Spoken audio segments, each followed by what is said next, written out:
Hello and welcome back to Mr. English Lab.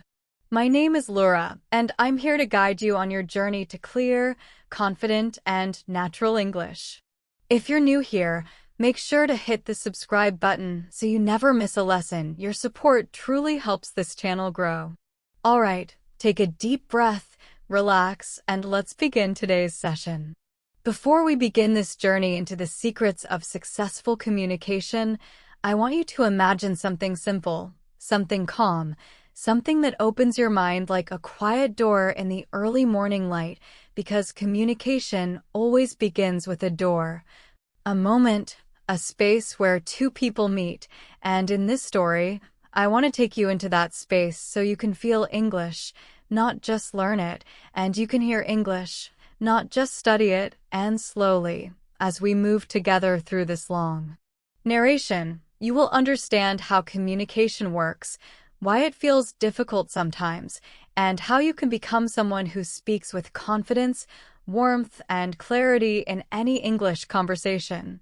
So let us begin with a small moment in a small cafe on a quiet street, where a young man named Daniel is sitting at a corner table with a notebook open in front of him. A notebook filled with words he wants to say, but has never said out loud. Because like many English learners, Daniel understands more than he can speak, and he listens more than he responds, and today he is waiting for someone who will change the way he thinks about communication forever. Daniel sits there tapping his pen nervously, looking around the cafe at people who seem to speak so easily, people laughing, talking, moving their hands naturally, using their voices like instruments. And he wonders why speaking English feels like holding a heavy stone in his chest. He breathes out slowly, closes his eyes for a moment, and thinks about why he came. Last night, he read a message from his old school friend, Maya, who is now a communication coach and someone who believes that every person has a powerful voice inside them, a voice waiting to be released. She wrote to him, "Let's meet tomorrow. I want to show you something that will change the way you talk forever." So he came, with hope and fear mixed inside his body like warm and cold water touching at the same time. When Maya enters the cafe, she spots Daniel instantly, and she smiles with the kind of smile that makes the whole room feel brighter. She walks to him with calm, confident steps, sits down, and says, "You look like someone who has too much to say and not enough space to say it." Daniel laughs softly because it is true. She looks at his notebook and asks, "What's in here?" He hesitates. "Just ideas. Words. Things I want to say, but when I try, they don't come out right." Maya nods slowly, her eyes warm and focused. "Let's start with something simple. Tell me one thing you want to say but never say." Daniel feels his throat tighten, but he knows this is why he came. So he takes a breath and says, "I want to tell people what I feel. But I always think I will say it wrong." Maya leans back gently. "That means the problem is not English. It's fear. And fear is not solved by more vocabulary. It's solved by understanding communication." She lifts her cup of coffee and points at the room. "Look around, Daniel. Everyone here is communicating, not because their English is perfect, and not because they never make mistakes, but because they understand the true rules. The real rules. The secret rules." Daniel feels curiosity spark inside him. "What rules?" Maya smiles again. "I'll show you one at a time. But first, let's go for a walk." They leave the cafe and step outside into the warm air. The street is alive with soft sounds, footsteps, laughter, a bus passing slowly, a street musician tuning his guitar. Communication begins before words, Maya says as they walk. Most people think conversations are about speaking. But real communication starts earlier, in the space between people, in the eyes, in the small silence before someone speaks. Daniel listens closely. Her voice feels like gentle guidance, like a warm light in a dark hallway. "Before you talk," she continues, "you must learn to listen, not only to words, but to people. You must listen to their mood, their energy, their pace.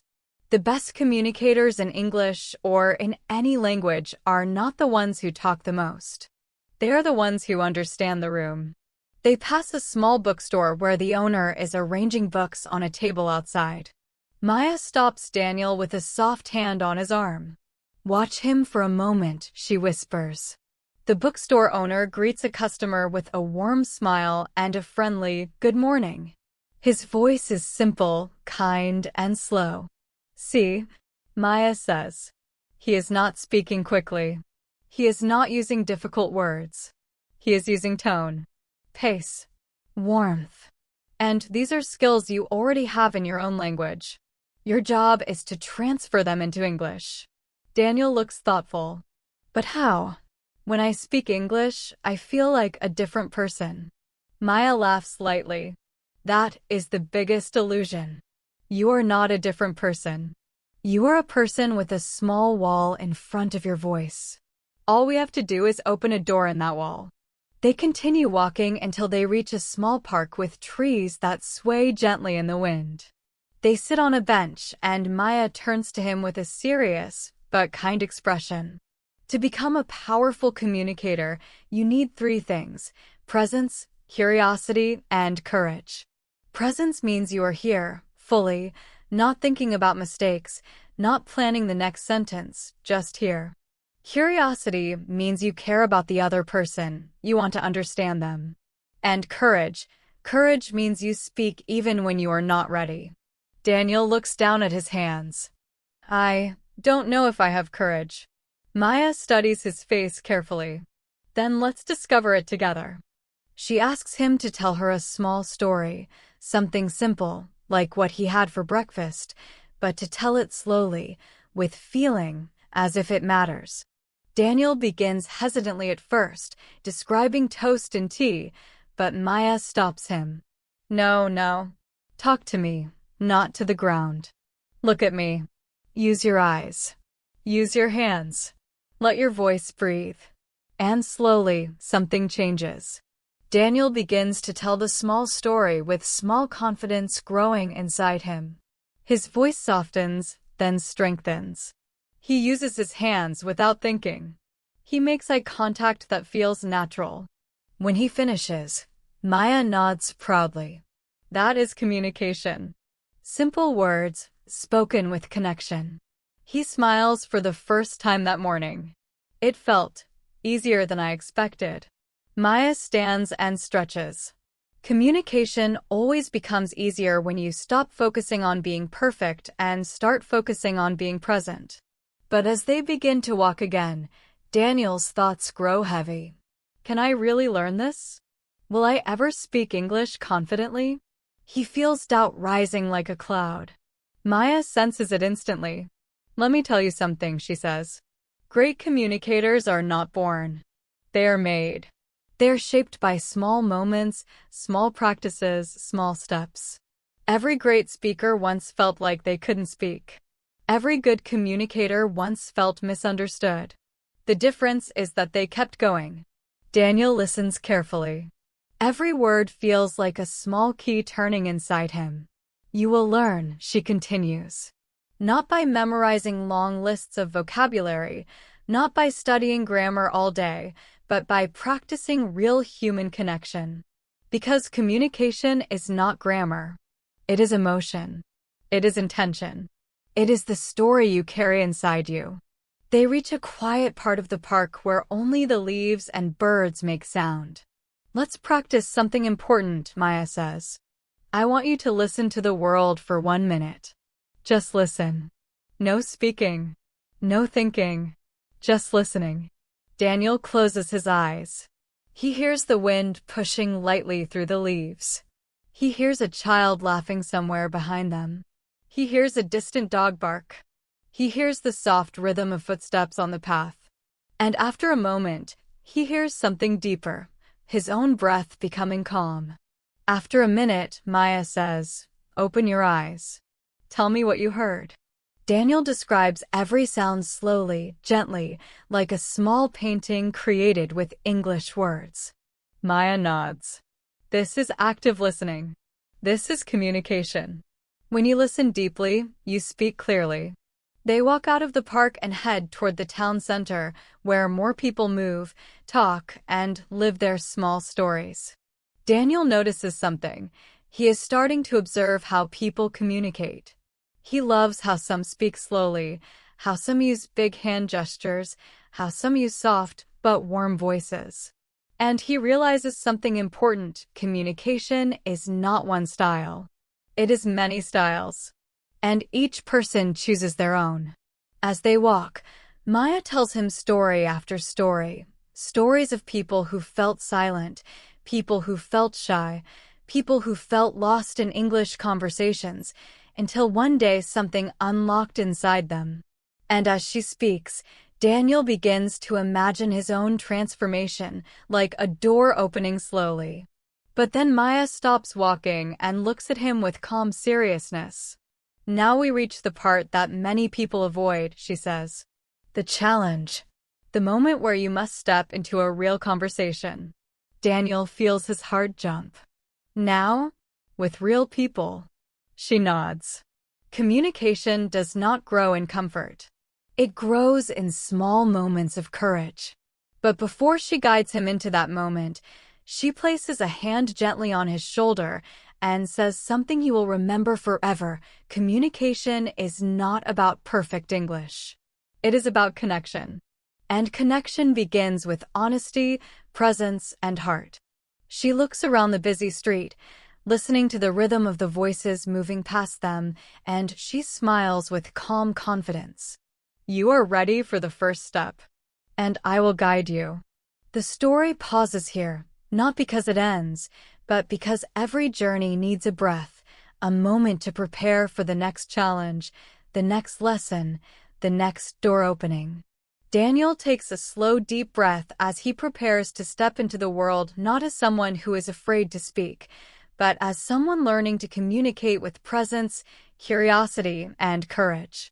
And you, listening to this narration, standing beside him in this story, are preparing too, preparing to explore the deeper secrets of successful communication, preparing to practice English not only with words, but with feeling, intention, and connection. The journey continues, and the next lesson is waiting just one step ahead. Daniel stands beside Maya on the busy street, the air full of voices, footsteps, soft music from a nearby shop, and the gentle rise and fall of everyday conversations. And although he feels the noise around him, he feels an even louder noise inside himself. The sound of worry, the sound of questions, the sound of that familiar fear that asks, what if I say it wrong? What if I make a mistake? What if they don't understand me? But Maya simply watches him with calm, patient eyes, as if she can see the storm happening inside him and knows exactly how to guide him through it. And she says softly, communication begins with one brave moment. And this is your moment. Then she points toward a small flower cart where an old woman is arranging colorful flowers, roses, tulips, sunflowers, all glowing beautifully under the daylight, and Daniel feels his heart beating faster because he knows exactly what Maya wants him to do even before she speaks. She wants him to talk to the flower seller. He swallows hard, feeling as if his throat is suddenly dry, and he whispers, I can't. I don't know what to say. Maya steps closer and says in a slow, gentle voice, yes, you do. You know how to smile. You know how to greet someone. You know how to ask a simple question. And you know how to be kind. That is all conversation needs. Daniel looks at the flower cart again and sees the woman carefully tying a ribbon around a bouquet, her hands moving with practiced love.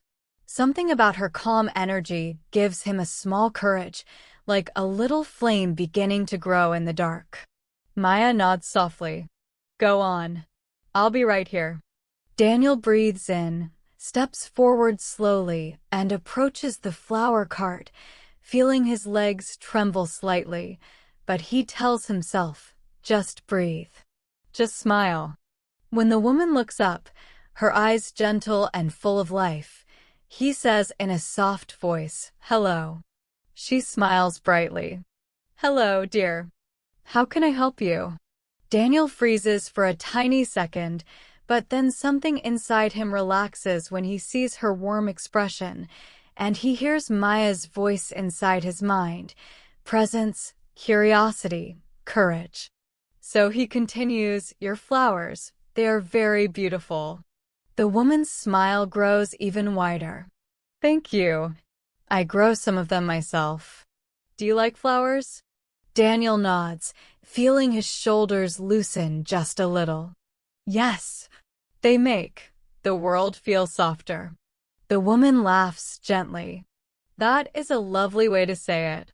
And suddenly, Daniel feels a small shift. The conversation is not perfect, but it is real, it is warm, it is human, and he realizes in that moment that communication does not need to be complicated to be meaningful.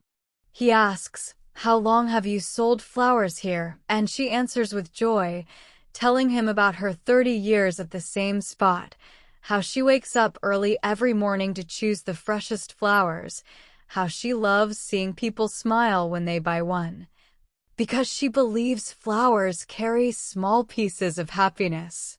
And as she speaks, Daniel listens. He listens deeply, not only to her words, but to her tone, her rhythm, her gentle enthusiasm. He realizes something important. When he listens, truly listens, the pressure to speak perfectly disappears, because the conversation becomes a shared moment instead of a performance. After a few minutes, Daniel thanks her and buys a small sunflower. When he returns to Maya, he holds the sunflower like a little trophy. "I did it," he says, surprised by his own voice. Maya smiles proudly. "Yes, you did. How did it feel?" Daniel thinks carefully. "It felt warm, natural, not perfect, but real." Maya's smile becomes brighter. That is communication, not perfection. Presence. They walk away from the flower cart, and Daniel's steps feel lighter than before, as if a heavy weight has been lifted from his chest. "Do you know why that conversation worked?" Maya asks. Daniel thinks for a moment. "Because she was kind?" Maya shakes her head gently. "Because you were curious. You asked simple questions. You listened. You gave honest reactions. And you let the conversation breathe."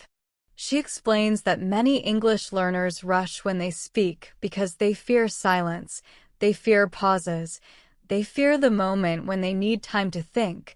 But silence is not the enemy of communication. Silence is part of communication. Silence can be warm, soft, thoughtful, peaceful. When you pause, she says, you are not failing. You are thinking. And people understand that. They reach the center of town where a small group of street performers begin to play music. The sound of a violin mixes with a soft drum rhythm, filling the open space with an atmosphere that feels almost magical. People stop to listen, children sway gently, and even the busy adults slow their pace for a moment. Maya leads Daniel to a fountain nearby so they can sit and watch the scene. Communication is not only between people, she says. It is also between you and the world. When you watch people, when you observe how they move, how they speak, how they listen, you begin to understand communication on a deeper level. Daniel watches the violinist playing with closed eyes, the way her body moves softly with the music, how her breath matches the rhythm, how her face expresses emotion even without words. "See?" Maya points. "That is communication too." She tells a story without speaking. Daniel nods slowly. So much communication, without language. Maya smiles. Exactly. And when you learn to feel the communication around you, your spoken English becomes more natural, more human, more expressive. A young boy walks up to the performers and drops a coin into the open guitar case, smiling shyly before running back to his parents. Maya whispers, "That little boy just communicated something brave." He wanted to show appreciation but was shy. So he used action instead of words. And that still counts. Communication is bigger than you think. Daniel begins to understand something deeper. Communication is not only about talking. It is about understanding the moment, the mood, the energy, the intention. It is about telling small truths with simple words. It is about connecting, not performing. As they sit there, Maya asks him a question that feels almost too big. Why do you want to communicate better? Daniel looks up at the sky as he thinks. The clouds move slowly, like soft ships floating across a blue ocean. Because I want to feel understood, he says quietly. And I want to understand others. Maya nods with sincere approval. That is the foundation of communication. Not vocabulary. Not grammar. Not perfect pronunciation. But connection. She stands and gestures for him to follow her again. They walk through the busy streets as she continues. Now that you had your first small conversation, we go deeper. The next step is learning the secret of slow speech. Daniel raises an eyebrow. Slow speech. Maya laughs a little. Yes. Many learners speak English too fast when they are nervous. They believe fast means fluent, but it doesn't. Fast often means afraid. Slow means confident. She pauses to let the idea settle in the air. When you speak slowly, your words become clear. Your mind becomes calm. Your listener becomes comfortable. Slow speech is strong speech.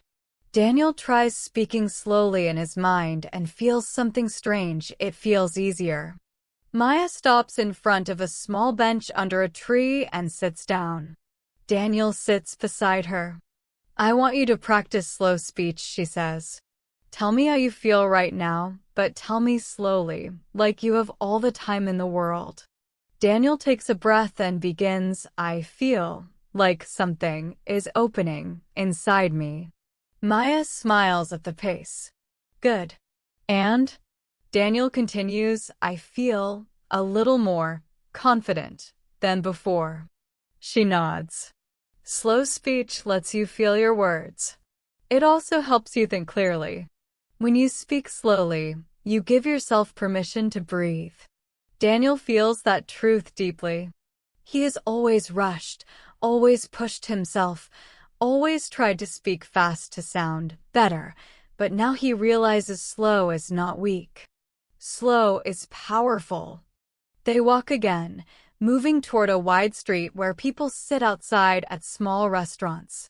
Maya tells Daniel that one of the great secrets of communication is learning to tell small stories. Every conversation becomes interesting when you add a little story, she explains. Stories make people feel something.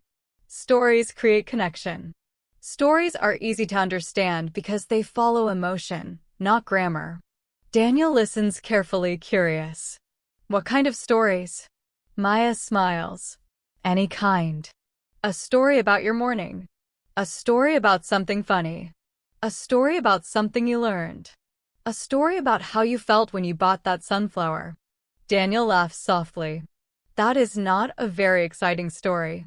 Maya shakes her head. It doesn't need to be exciting. It only needs to be honest. People listen to honest stories because they feel real. They stop at a small cafe with outdoor seats.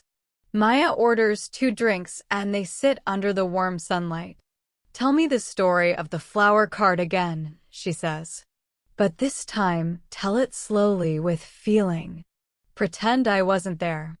Daniel starts speaking, and this time he describes the colors, the woman's gentle voice, the way he felt nervous at first and then suddenly relaxed when she smiled.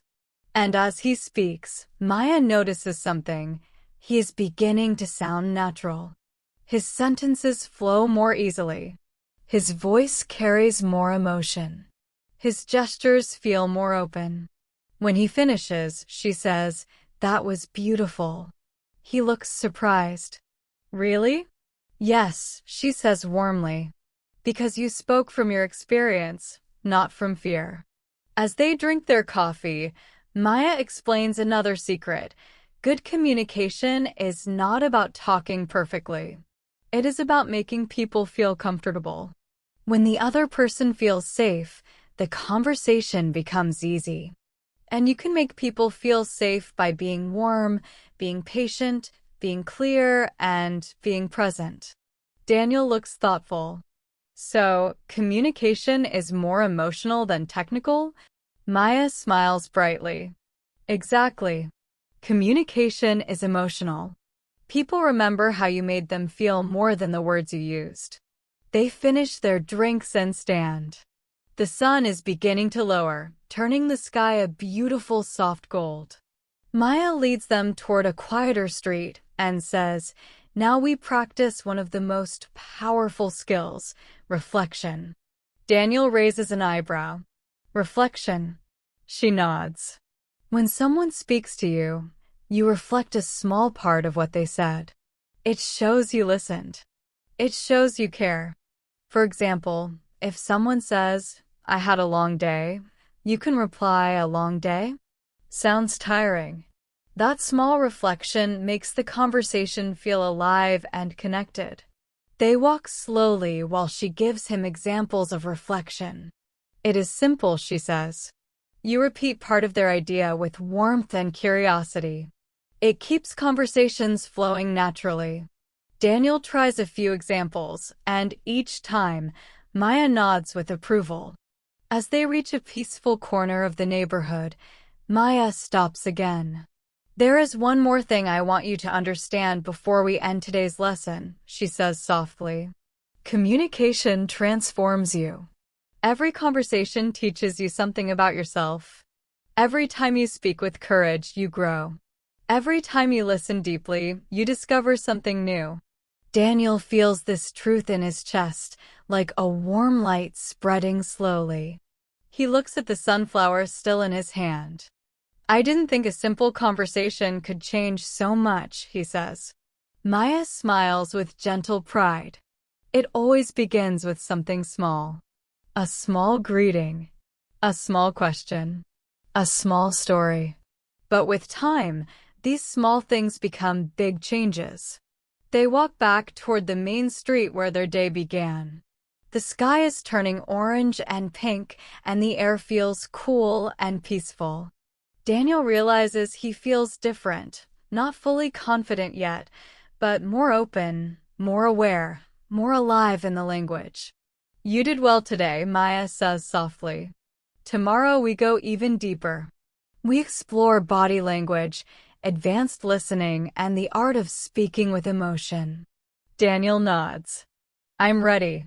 But inside, he knows he is not only ready, he is excited. As they say goodbye, Maya leaves him with one final message: communication is a journey. And today, you took your first real step. Daniel walks home slowly, feeling the world around him in a new way, the voices, the expressions, the gestures, the soft sounds of the evening. Everything now feels like part of a bigger lesson, a lesson about connection and courage. And as he holds the sunflower, he realizes something important. Today was not just a day of learning English. Today was a day of learning how to live with more presence, more curiosity, and more heart. And the journey is only beginning. The next morning arrives softly, with gentle sunlight slipping through Daniel's window, waking him with a calm, warm glow, and as he opens his eyes, he feels something different, something lighter.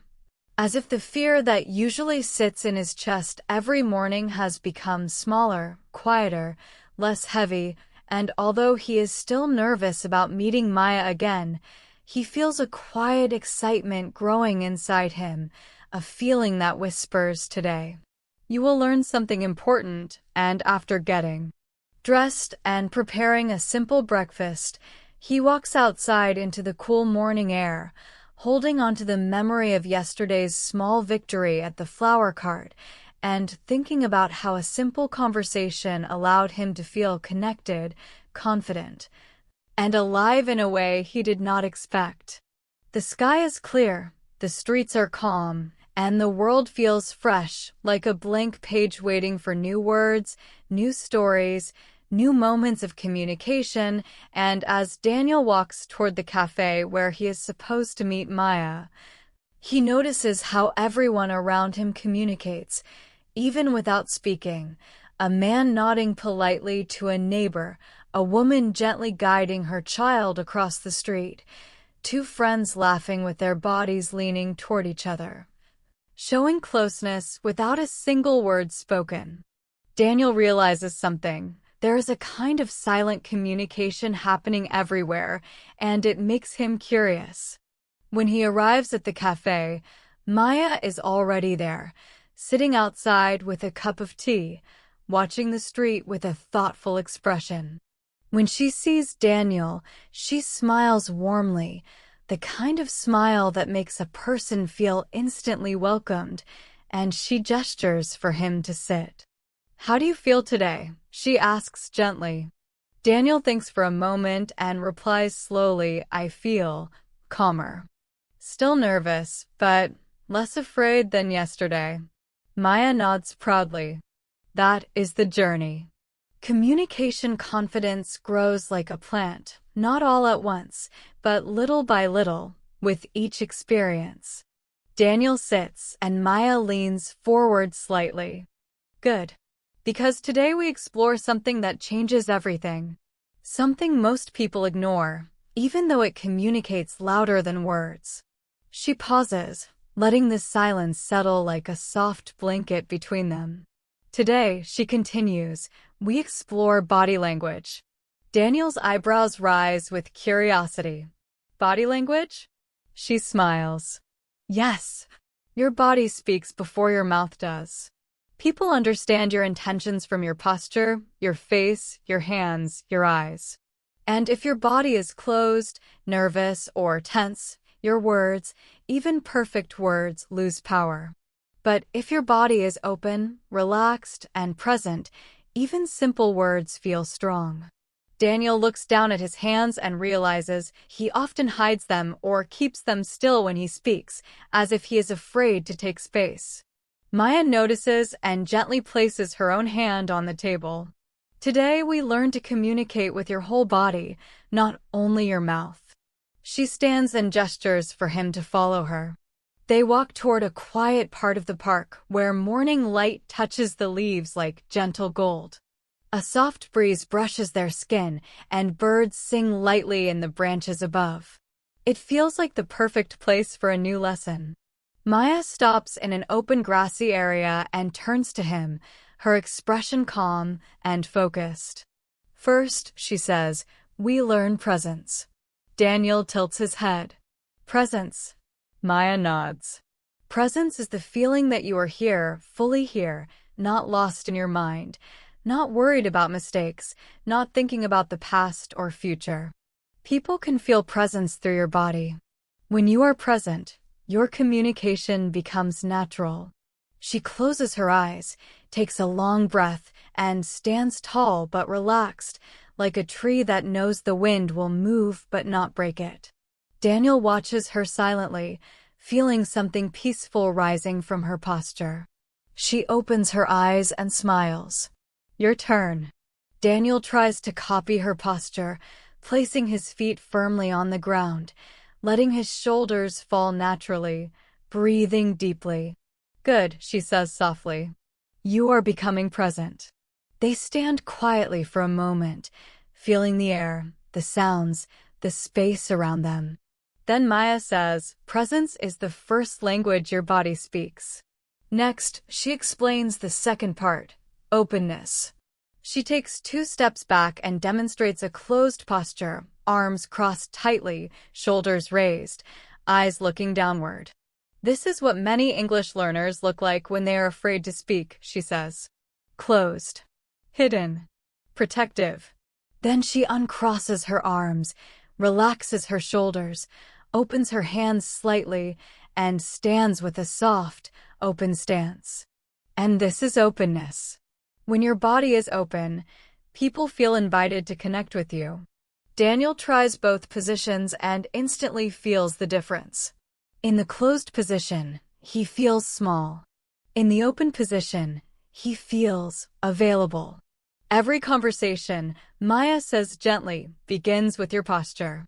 She then moves on to the third part of body language, eye contact. Daniel tenses at the thought. Eye contact makes me nervous, he admits. Maya nods. That is normal. But eye contact is not about staring or being intense. It is about connection, about showing you are with the other person. Think of eye contact like a soft bridge, not a spotlight. She guides Daniel through a small exercise. He looks into her eyes for 2 seconds, then looks away for a moment, then returns gently. This is the rhythm of natural eye contact, she says softly. Not too long, not too short. Just enough to show you are present. Daniel tries again, and this time it feels slightly easier, less forced. Good, she says.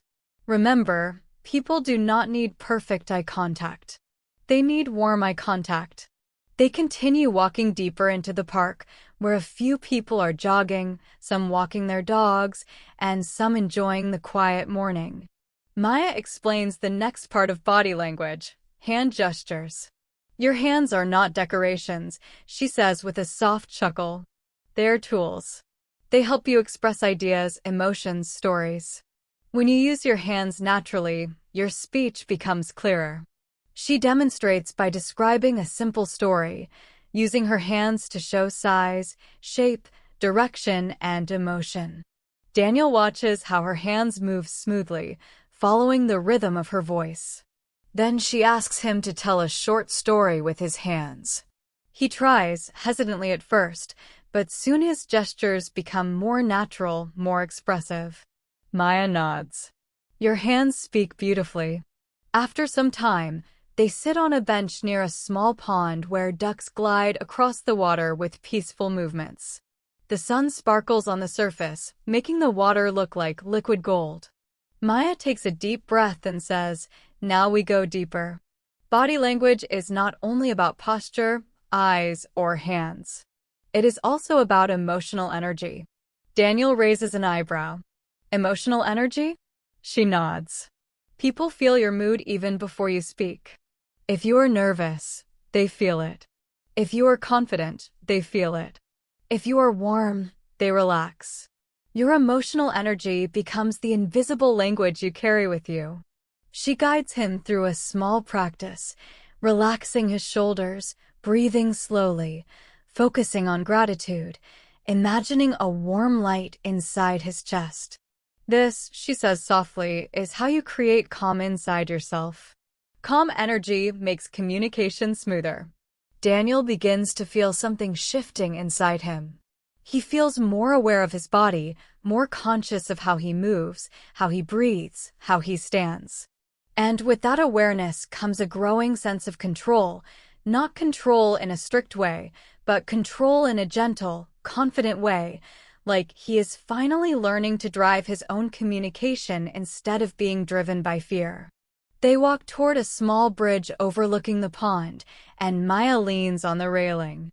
Now, she says, I want you to watch people for a moment. Look at their body language. What do you notice? Daniel looks around. He sees a couple walking side by side, their bodies leaning slightly toward each other, showing closeness. He sees an older man reading a newspaper on a bench, his body relaxed and open. He sees a young woman speaking on her phone, moving her hands expressively even though the person on the other side cannot see her. Daniel smiles. Everyone communicates with their body, he says softly. Maya smiles. Yes. And now you understand the language. They continue walking until they reach a quiet corner where tall trees create a natural canopy of shade. The air feels cool and peaceful. Maya sits on a low stone wall and gestures for him to sit beside her. There is one more lesson today, she says gently, and it is one of the most important. Daniel listens closely. The way you carry your body affects the way you speak. If your chest is tight, your voice becomes small. If your shoulders are tense, your sentences become short. If your neck is stiff, your voice loses warmth. Your body and your voice work together. She guides him through a gentle breathing exercise, encouraging him to relax his throat, soften his jaw, breathe deeply into his belly. And slowly, Daniel feels his voice becoming warmer, smoother, steadier. Now speak, Maya says softly. Say anything. Just let your voice flow. Daniel speaks slowly, describing the peaceful morning, the sound of birds, the light on the pond. And as he speaks, he hears something surprising. His voice sounds calmer, clearer, more grounded. Maya smiles. That is your natural voice. Not the voice of fear. Not the voice of tension. Your real voice. They sit quietly for a moment, letting the lesson sink in. Daniel feels grateful, almost emotional, because he never realized communication involved so much more than words, and he feels a growing respect for the language, the process, and himself. Maya, he says softly, I never knew speaking could feel like this. She places a hand on his shoulder. Communication is not only a skill, it is an experience. And when you learn to use your whole body, you experience it fully. As they walk back toward the main path, Maya explains how these skills will help him in real conversations. When your body is open, people open to you. When your eye contact is soft, people trust you. When your gestures support your words, people understand you. When your voice is warm, people feel safe. You do not need perfect English. You need connected communication. Daniel nods with deep understanding. I feel like something is changing, he says softly. Maya smiles. It is. You are learning the language beneath the language. They reach the entrance of the park, and the city feels a little louder now as people move through their day. Before they part ways, Maya says, tomorrow we explore something even deeper, how to listen with your heart and speak with emotion. Daniel feels excitement rise in his chest. Communication is no longer a fearful mountain. It is becoming a path, a journey, a place of discovery. As he walks home, he practices everything Maya taught him. He walks with open posture, breathing slowly, lifting his eyes to meet the world instead of avoiding it. He feels more present, more aware, more alive. And for the first time in a long time, he feels like he is not fighting against English, he is dancing with it. And this new dance, this new flow, is only beginning. The next day arrives quietly, with soft gray clouds hanging low in the sky, making the world feel calm and gentle, almost like it is waiting for something meaningful to begin. And when Daniel opens his eyes, he feels a sense of purpose inside him. A kind of warm anticipation, because each day with Maya has not only helped him learn English communication, but has also helped him understand himself in ways he never expected, and today, he knows, will be no different. As he gets ready, he remembers the lessons from the past 2 days, the small conversation at the flower cart, the slow speech, the open posture, the eye contact, the natural gestures, and it all feels like pieces of a puzzle slowly coming together. Forming a picture, he can finally see clearly. Communication is not one thing, but many small things working together, harmonizing, flowing, creating connection. He steps outside into the cool morning, the sky soft and silver above him, and as he walks through the quiet streets, he practices presence, breathing slowly, feeling the rhythm of his steps, observing the small details of the world around him. The sound of a shop owner unlocking his door, the hum of a bus approaching in the distance, the gentle laughter of 2 children walking with their mother. Everything feels like a gentle reminder of life's constant communication. He arrives at the same cafe where he and Maya often meet, but today she is not at the table. Instead, she is standing near the railing that overlooks the street, leaning slightly forward, watching the world with curious eyes, as if reading a story written in the movements of people. When she sees Daniel approach, her face lights up with a smile. "Good morning," she says warmly. Daniel returns the smile. "Good morning." Maya studies his posture and expression for a moment and nods approvingly. "You look more open today," she says. "More grounded." Daniel feels his chest warm with quiet pride. "I practiced," he says softly. "Good," Maya replies. "Because today's lesson needs a calm mind, an open heart, and a patient presence." She gestures for him to walk with her, and they leave the cafe, heading toward a quieter part of town where the streets are lined with trees and the sound of traffic fades into a soft background hum. As they walk, Maya begins gently. "Yesterday we learned the language of the body, how you communicate even when you don't speak. Today we learn the language of the heart, the art of deep listening." Daniel looks at her curiously. "Deep listening?" Maya nods slowly. "Not normal listening. Not listening to respond. Not listening to wait for your turn. But listening to truly understand someone, their feelings, their meaning, their story." They walk in silence for a moment, and Daniel notices how peaceful it feels to walk beside someone without needing to fill the silence with words. Maya finally says, "Most people believe communication is about speaking. But speaking is only half of it. The other half, the deeper half, is listening. When you master listening, you transform every conversation." They reach a small path that leads to the riverbank, where the water moves gently, reflecting the gray sky above. Birds glide low over the surface, creating ripples that spread softly across the water. They sit on a wooden bench near the edge, and Maya begins the lesson. "There are 3 levels of listening," she says. "And most people never reach the 3rd.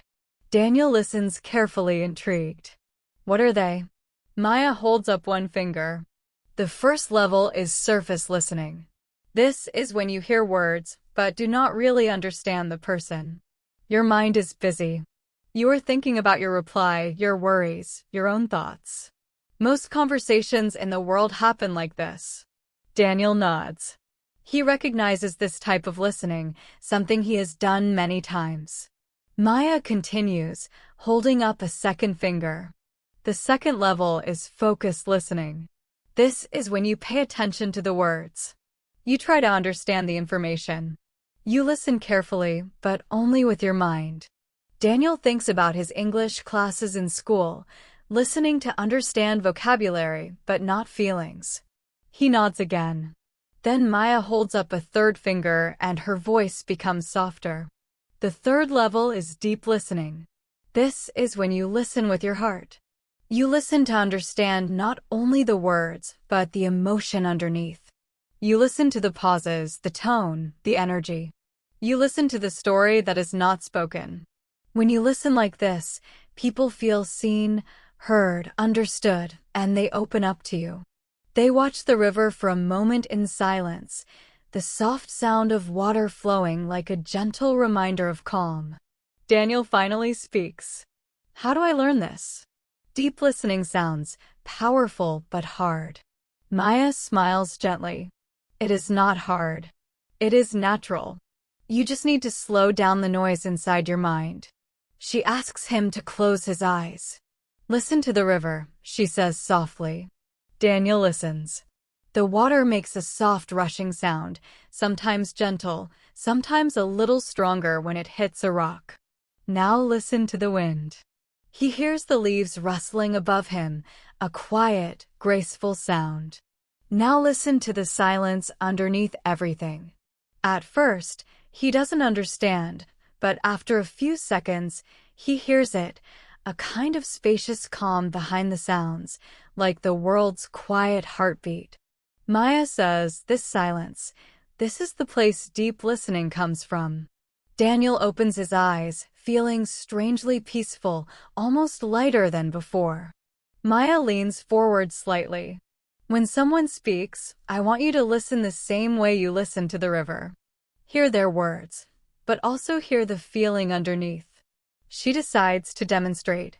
She begins telling a short story, something simple, about a stressful morning, being late, forgetting her keys, spilling tea on her shirt. Daniel listens, and when she finishes, she asks, "What did you hear?" Daniel says, "You were stressed and a little overwhelmed." Maya smiles.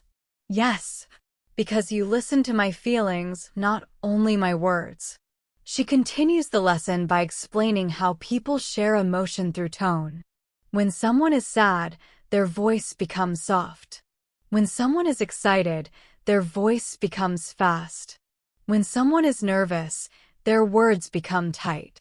When someone is angry, their voice becomes sharp. Daniel listens closely, and suddenly he realizes something.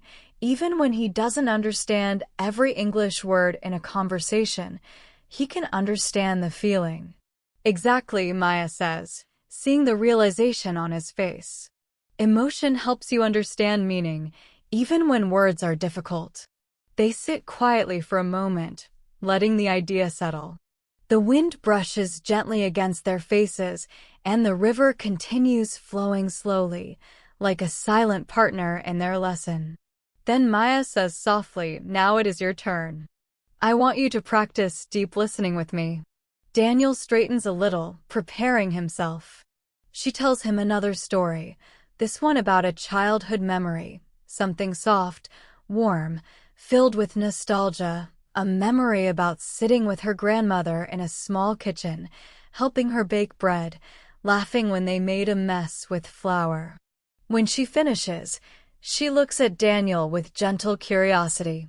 "What did you hear?" Daniel thinks carefully. "You miss her," he says softly. "And the memory makes you feel warm and a little sad." Maya's eyes soften. That is deep listening. She stands and gestures for him to follow her again. They walk along the riverbank, and as they walk, she continues explaining the power of listening. When you are a deep listener, something magical happens. People trust you. They speak more openly. Conversations become more meaningful, and your English becomes more natural because you are responding to emotion, not only to language. They reach a small wooden bridge that crosses the river, and they stop in the middle, leaning on the railing. The water below moves calmly, carrying leaves downstream. Maya continues, "Deep listening also helps you understand better in English conversations because your brain relaxes. When your brain relaxes, you hear more clearly." Daniel nods slowly. It makes sense. He remembers situations where he was so nervous, he couldn't understand simple sentences. Maya seems to read his mind. "Fear blocks listening," she says. "Calm opens it." They continue walking until they reach a small outdoor market. People are talking, laughing, bargaining, sharing stories with vendors. Maya stops and says, "I want you to listen to the world. Not the words, the feelings." They stand quietly, observing. A woman buying vegetables speaks with warmth and familiarity to the vendor. A man selling bread uses a cheerful tone to attract customers. A father speaks to his little daughter with soft patience. An old couple walks slowly, their hands gently touching, saying nothing but communicating everything. Daniel feels something inside him shift. The world is full of communication, even when he does not understand all the words. Maya smiles when she sees his expression. "You are learning to hear life," she says softly. They leave the market and walk toward a quieter street lined with small houses. Maya decides it is time for the next part of the lesson. Deep listening is not only about understanding others, she says. It is also about understanding yourself. Daniel looks surprised. "Myself?" "Yes," she replies. "When you speak, you must listen to your own voice. Not judge it, not fear it. Listen to it. Understand what you feel. Understand what you want to say."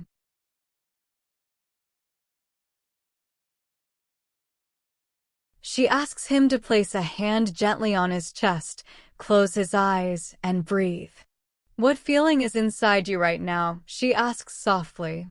Daniel thinks. "Calm," he says. And he pauses, a little nervous, but not in a bad way. Maya smiles. "That awareness will help you speak with clarity." She then teaches him another part of deep listening, listening to pauses. When someone pauses, she says, it does not mean they are finished. It means they are thinking. Many English learners interrupt because they fear silence. But silence is part of communication. Daniel thinks about this. He has often interrupted or rushed because silence made him uncomfortable. Maya continues, if you allow the other person's pause to exist, they feel respected. They feel understood. They feel safe. They walk slowly, letting the lesson settle into Daniel's heart. As they turn a corner, they find a small music shop where soft instrumental music plays from inside. Maya stops in front of the window. Music, she says, is another teacher of deep listening. She asks Daniel to listen to the music, not only the melody, but the emotion inside it. They stand there quietly, listening to the gentle notes floating into the street. "What do you feel?" Maya asks. Daniel closes his eyes. "It feels comforting. A little sad, but peaceful." Maya nods. "That is deep listening. You are hearing emotion." They sit on a bench outside the music shop, and Maya begins to explain the final part of today's lesson, responding with empathy. "When you listen deeply," she says, "your response becomes softer, kinder, more meaningful. You do not say, okay. You say, that sounds difficult, or I understand how you feel, or that must have been exciting." These small responses show that you truly heard the person. She gives him examples, and he practices responding with empathy.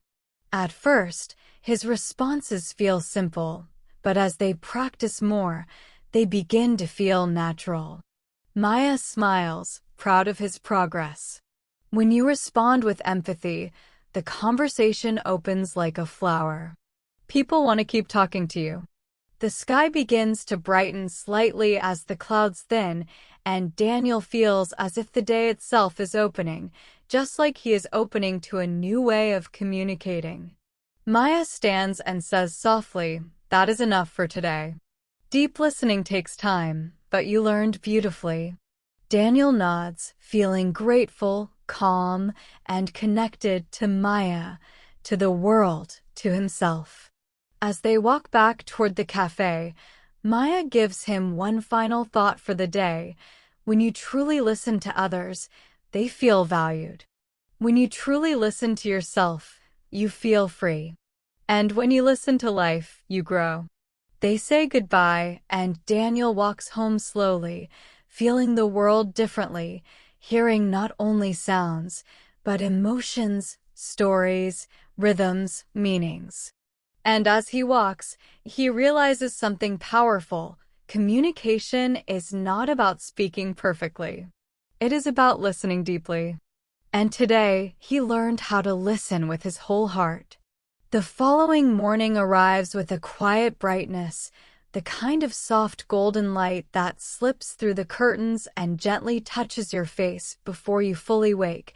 And when Daniel opens his eyes, he feels something new inside him, something warm and steady. A feeling that whispers, you are changing, and as he sits up, stretching slowly, he remembers everything he has learned so far. The openness of the body, the rhythm of eye contact, the calm strength of slow speech, the deep silence. Beneath listening, the way people communicate through tiny movements, small pauses, soft emotions. Each lesson has felt like another layer of fog lifting from his mind, revealing a clearer path forward.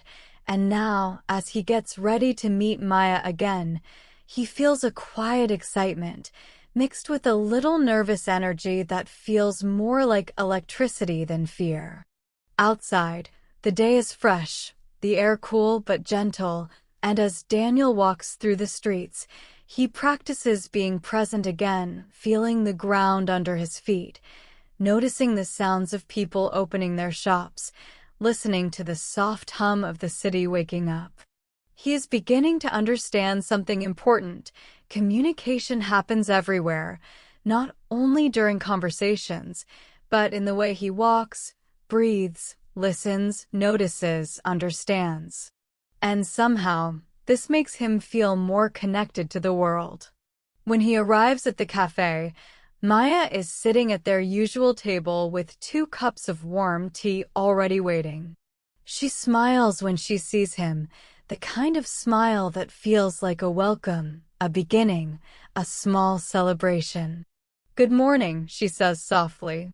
Daniel returns the smile. "Good morning." She studies his posture, his face, his energy, and nods with quiet approval. "You are becoming more confident," she says. "I can see it in how you walk toward me." Daniel feels a shy warmth in his chest. "I feel different," he admits. "More aware, more present." Maya lifts her cup and says, "Good. Because today, we learn how to speak with emotion and purpose, the heart of all great communication." Daniel's curiosity grows immediately. "Speak with emotion?" he asks. Maya nods. Most learners focus only on words, vocabulary, grammar, pronunciation, but emotion is what makes your words alive. Emotion helps people understand you even when your sentences are simple. Emotion creates connection. Emotion makes your English human. She pauses and takes a slow sip of tea before continuing. "Today, I will teach you how to speak with warmth, clarity, confidence, intention, and heart. Because your voice carries your feelings, and your feelings carry your message." They leave the cafe and walk toward a quiet street where the morning is still slow and peaceful. The world feels soft, like a quiet stage where the day's stories are about to begin. As they walk, Maya explains the first part of the lesson, emotional tone. "Your tone," she says, "is the music of your voice. You can say the same sentence in many ways, and each way carries a different emotion." She gives him simple examples. "I'm okay," she says in a calm, soft voice. "I'm okay," she repeats in a tired voice. "I'm okay," she says again, this time sounding irritated. "I'm okay," she says sadly. "I'm okay," she says brightly. Daniel listens and realizes how much meaning changes, even when the words stay the same. "Your tone tells the truth," Maya says. "Even when your words do not." She asks Daniel too. Different tones, gentle, sad, happy, tired. He begins to feel the emotional color inside each version. Maya nods approvingly. "Good," she says. "Your voice can paint feelings." And that is what makes communication meaningful. They walk into a nearby park, where morning joggers pass by, children play on swings, and parents chat quietly on benches. The soft breeze carries the smell of grass and the distant laughter of kids. They find a quiet spot under a tree and sit on the cool grass. Maya continues the lesson by explaining the second part, emotional clarity. "When you speak," she says, "you must know what you want the listener to feel.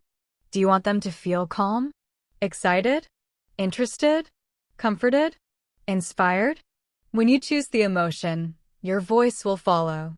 Daniel thinks about this. "So speaking with emotion is not random?" "Exactly," she replies. "It is intentional." She asks him to say a simple sentence. "I want to tell you something." First, he says it without emotion. It sounds flat and empty. Then she asks him to say it with curiosity, then with fear, then with happiness. Each time, the sentence feels different, more meaningful, more alive. Maya smiles. This is emotional clarity. After a moment, She begins explaining the third part of the lesson, storytelling with feeling.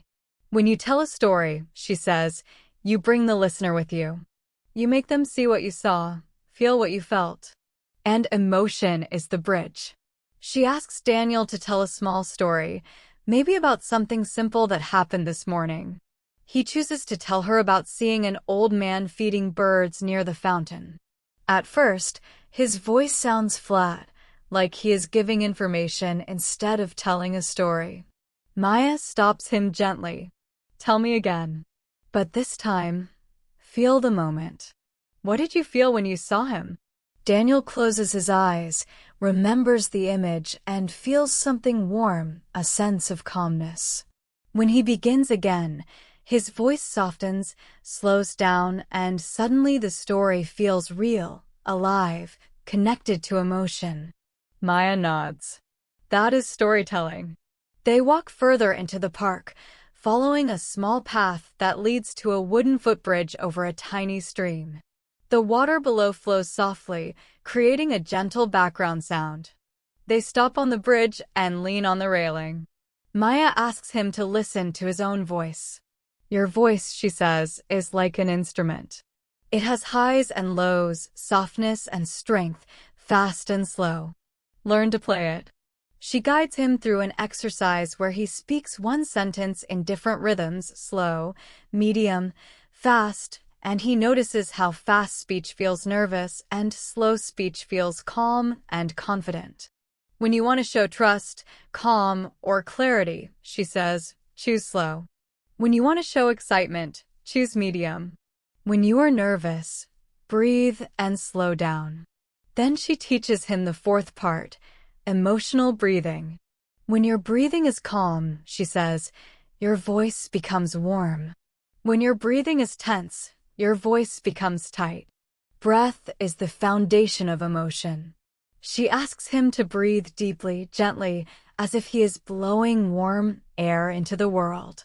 When he speaks after breathing slowly, his voice sounds smoother, more steady. Maya smiles. Your voice is changing. You are learning to speak from your heart, not from fear. They sit on a bench near the stream, watching the sunlight move across the water. Maya explains the fifth part, speaking with purpose. Every time you speak, she says, ask yourself, why am I speaking? What is the purpose? Daniel thinks. To share something? Yes, Maya says. To share. To connect. To understand. To be understood. When you speak with purpose, your voice becomes stronger and clearer. She asks him to say a simple sentence with purpose. I want to learn. At first, he says it normally, but then she asks him to say it like he truly means it, like it comes from somewhere deep inside. This time his voice sounds full, warm, sincere. Maya nods with admiration. That is the truth in your voice. People will feel it. They walk back toward the open field in the park, where dogs run freely and the air feels full of life. Maya begins explaining the sixth part, showing emotion through small expressions. Your face, she says, tells half the story. A real smile, a thoughtful expression, raised eyebrows of curiosity, soft eyes of empathy, these make your communication human. She guides him through small exercises, smiling softly while speaking, showing curiosity by raising his eyebrows gently, softening his eyes when talking about something emotional. Each expression changes the feeling of his voice. This, she says, makes your English more natural, more alive. She then shows him the seventh part, using pauses to express emotion. A pause, she says, is not empty. It is full. A pause can express sadness, surprise, love, worry, excitement. When you tell a story, a small pause can make the listener feel everything. Daniel practices pausing after an emotional moment in a simple story, and he sees how it gives the story more life. Maya smiles. Good. You are beginning to feel how emotion shapes language. They walk toward a hill with a wide view of the city below. The sky is now bright blue, with soft white clouds moving slowly like peaceful travelers. When they reach the top, they sit on the grass and let the world stretch out before them. Maya decides to give him a challenge. "Tell me a story from your life," she says gently. "Any story. Something meaningful."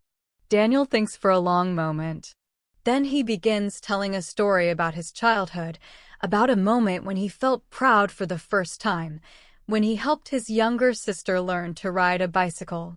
As he speaks, he remembers the fear in her eyes, the shaking handlebars, the moment she let go, the moment she finally glided forward on her own. And as he feels the memory, his voice changes. It becomes warm, emotional, full of life.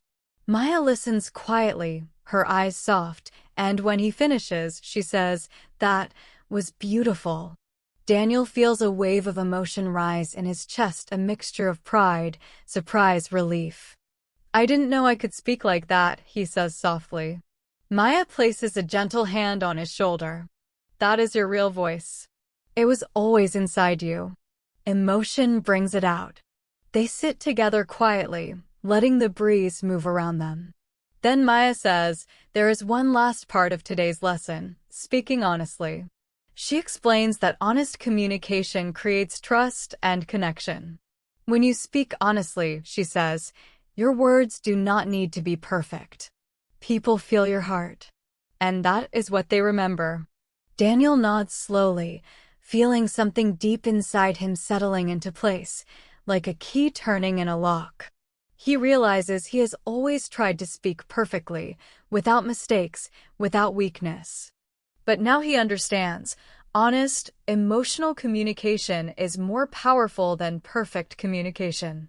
Maya stands and smiles. "You did beautifully today," she says.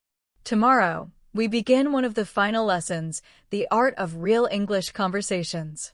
Daniel feels excitement rise inside him like a warm wave.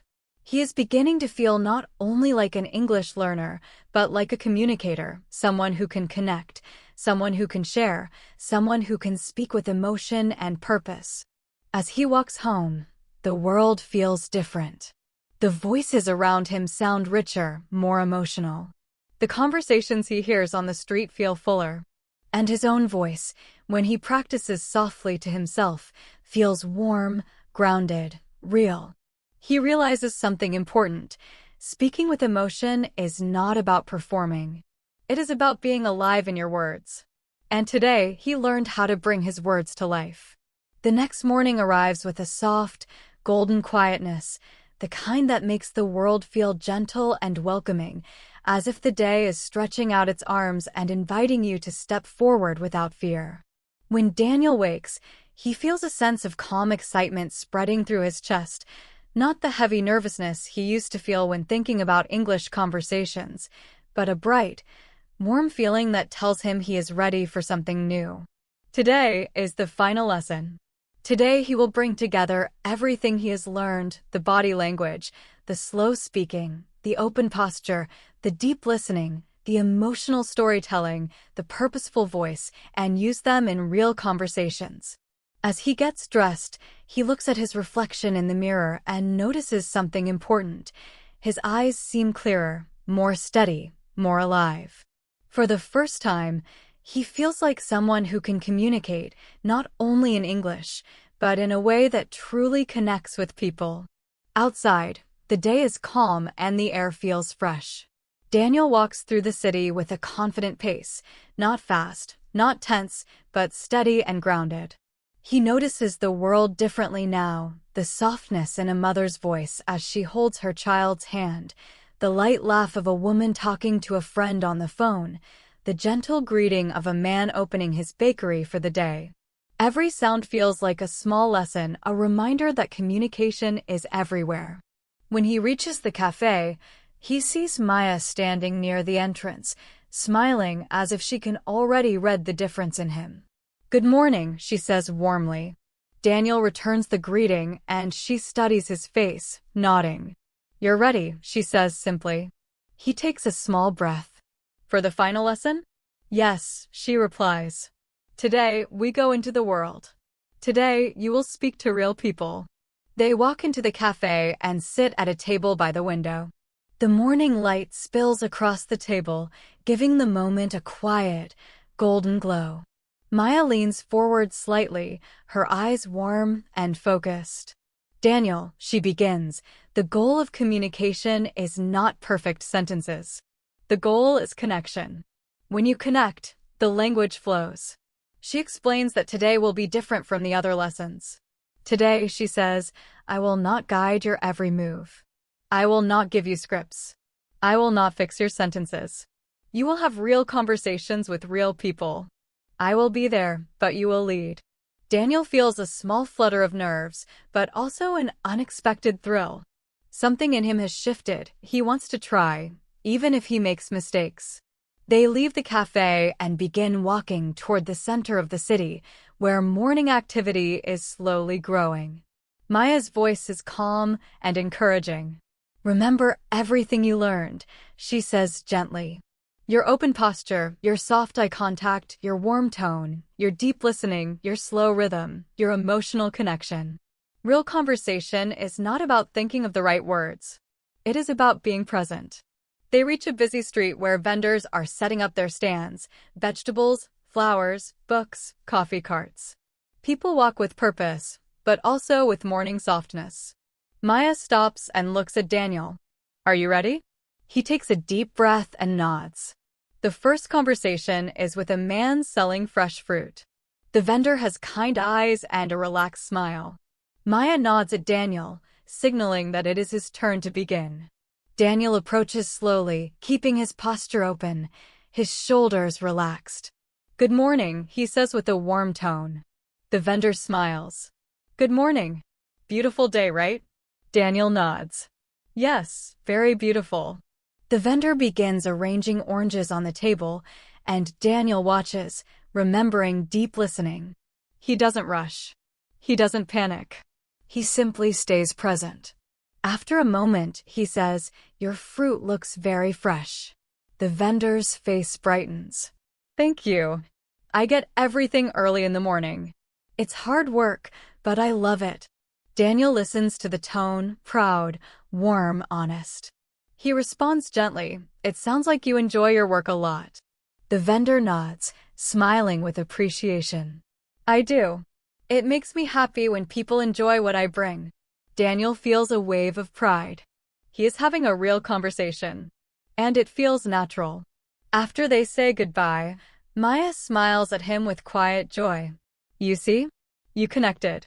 Not with perfect grammar, but with real presence. They continue walking until they reach a small book stand where an older woman arranges used novels in neat rows. Maya steps back, letting Daniel take the lead. He approaches the woman with a gentle smile. Hello, he says softly. The woman looks up. Hello, dear. Her tone is warm, motherly. Daniel looks at the books, noticing the way her hands touch them with care. You have many beautiful books, he says. Do you like reading? The woman's eyes soften. Oh yes, she says. Books have been my friends for many years. Daniel listens deeply, hearing the affection in her voice. Do you have a favorite? He asks. Her face brightens as she picks up an old book with a worn cover. This one, she says. I've read it many times. It feels like home. Daniel feels the emotion in her words and responds softly, It must be a very special story. She nods, smiling in gratitude. It is. They talk for a few more minutes, and each moment feels natural, gentle, connected. When they step away, Maya exclaims quietly, Beautiful. You listened with your heart. That is communication. Daniel feels the warmth of accomplishment spreading through him. He is no longer afraid of speaking. He is beginning to enjoy it. They continue walking through the city, and Maya decides to challenge him with a more dynamic conversation, someone fast, someone expressive, someone full of energy. They approach a small coffee cart where a young man is working quickly, moving with rhythm and enthusiasm. He greets customers with bright energy and fast speech. Daniel watches carefully. Before approaching, Maya whispers, Remember, slow inside, warm outside. Let his fast energy flow, but don't let it break your calm. Daniel nods and steps forward. Good morning, he says. The barista smiles widely. Hey, morning. What can I get for you? His speech is quick, but Daniel breathes, listens deeply, and responds slowly. A small coffee, please, he says calmly. The barista nods. Sure thing. So, how's your day? Daniel feels the rhythm of the conversation, the fast pace around him, but he stays steady. Good, he says with a smile. Very good. The barista laughs lightly. You're peaceful today, huh? I need some of that energy. Daniel feels more confident now. You have a lot of energy, he says with friendly warmth. The barista laughs again. Yeah, it's the coffee, man. Daniel laughs too, and Maya watches from the side, smiling with pride. They finish the conversation easily, naturally, like two people who simply enjoyed the moment. When they walk away, Maya says softly, You stayed calm. You stayed connected. That is strength. Daniel feels a spark of confidence inside him, a spark he hasn't felt in years. They continue exploring the city, and each time Daniel meets someone, a florist arranging roses, a bus driver waiting before his route starts, a man feeding pigeons in the square, he brings his new communication skills, his calm voice, his warm tone, his deep listening. Each conversation feels easier than the last, and slowly, Daniel realizes something important. Speaking English is no longer about fear. It is about connection, humanity, presence. After several conversations, Maya leads him to a quiet park and sits with him on a bench overlooking a pond. The water is still except for the gentle ripples caused by ducks gliding across the surface. The sky above them feels soft and open. Maya turns to him and says, Do you feel the difference? Daniel nods. I feel alive, he says softly. I feel connected. Maya smiles warmly. Because real communication is connection. You just needed to trust yourself. They sit quietly, letting the breeze move around them. Then Maya continues, Today, you didn't speak perfectly. You spoke honestly. And that is more beautiful. Daniel looks at the pond, feeling grateful. I used to think communication was about perfect grammar, he says. Now I understand. It's about presence. Maya nods. Presence. Emotion. Listening. Humanity. These make conversations meaningful. She looks at him with gentle pride. You learned more than English. You learned how to connect with people. After a moment, she stands and gestures for him to follow her. They take a slow walk through the park, enjoying the quiet. The wind moves through the trees like a soft voice whispering encouragement. Maya says, There is one final exercise. Daniel straightens a little, ready for anything. What is it? He asks softly. Maya stops near a small fountain and looks at him with kind eyes.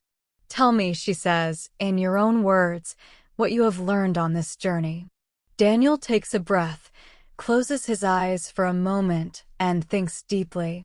Then, when he opens his eyes, he begins to speak, slowly, gently, with emotion. He talks about learning confidence through open posture. He talks about slowing down his speech, calming his breath, grounding his body. He talks about deep listening, hearing not only words, but feelings. He talks about storytelling, about connecting through emotion. He talks about honest communication, about presence, about humanity. As he speaks, his voice flows naturally, warmly, sincerely. Maya listens with soft eyes, her heart full. When he finishes, she says quietly, Your voice has changed. You speak with your heart now. You speak like someone who understands the beauty of communication. They walk back toward the edge of the park, and as they reach the exit, Maya stops and faces him. This is the end of our lessons, she says. A small sadness touches Daniel's chest. I will miss this, he says softly. I will miss learning from you. Maya smiles with deep kindness. You will continue learning every day. Every conversation is a lesson. Every person you meet is a teacher. The world will teach you now. She pauses, letting the moment breathe. But remember this: communication is not about being brave. It is about being real. When you are real, people feel safe with you. When people feel safe, conversations flow. Daniel feels his heart warm as he realizes this is not an ending, it is a beginning. "Thank you," he says, his voice full of emotion. "For everything." Maya smiles softly. "You are ready," she says. "Go into the world. Speak. Listen. Connect." And with that, she turns and walks away slowly, her figure becoming smaller in the soft morning light, until she disappears around the corner. Daniel stands there for a moment, feeling the world around him, the gentle breeze, the distant voices, the warmth of the sun, and he feels something powerful rise inside him. Confidence. Clarity. Connection. He walks through the city again, but now every step feels different. His shoulders are relaxed, his eyes soft, his breath calm. When he sees the fruit vendor again, he smiles and waves. When he passes the book stand, the old woman smiles warmly at him. When he sees the barista, the young man raises his hand and shouts, "Hey, calm guy." And Daniel laughs, feeling light, free, alive. He realizes that communication is no longer a mountain in front of him. It is a path beneath his feet, a path he can walk with ease, with emotion, with confidence. The fear that once controlled him has softened, melted, transformed into something gentle and warm. He knows he will still make mistakes. He knows he will still have moments of nervousness. But now he understands that mistakes are human and connection is stronger than fear. As he walks home, he whispers softly to himself, "I can communicate. I can connect. I can speak with heart." And each word feels true, solid, real. When he reaches his door, he stops for a moment and looks back at the city, the place where he learned not just English, but connection. The place where he found his voice. A soft smile forms on his lips, and he steps inside, ready for the next conversation, the next story, the next moment of human connection.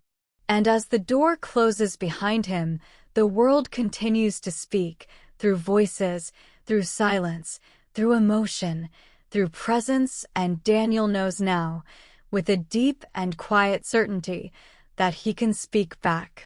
Thank you so much for joining today's lesson here at Mr. English Lab.